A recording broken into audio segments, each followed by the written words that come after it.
It was a very exciting day for more than 36 elementary students at Flying Pig Farm in Manitou Springs. Believe it or not, there weren't any actual flying pigs, but there was a unique learning experience. Fox 21's Aaron Bowling joins us from the farm to share what the action-packed day entailed.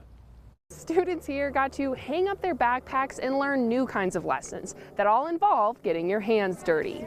I like getting super messy. I don't. While some lessons were messier than others, students got the full farm-to-table experience. I have students planting garlic, students collecting wildflower seeds and then packaging home, students making tortillas and salsa, and children building with cob, which is a mud construction material that we built this beautiful pizza oven out of. It's all made possible by donations and grants, like $96,000 the farm recently received from the United States Department of Agriculture. These types of skills are just so critical. It's education, it's instructions, and we know that, again, when students are able to see firsthand where food comes from and the history, it really inspires them to make healthy decisions. The farm hopes the experience teaches kids that everything is connected. This is so cool. A lot of them are a little hopeless, and so what I'm hoping to provide here is some of that sense of hope that there's something to do,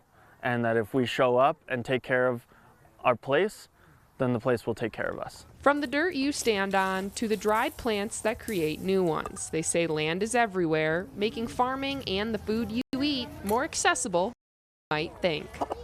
Whether it's growing in pots in their window, or growing in a little patch of dirt in a median, or finding a community garden, wherever they are, they can start to engage with seeds, and those seeds will lead them to food. Proving that even city kids can live the farm life. In Manitou Springs, Aaron Bowling, Fox 21 News.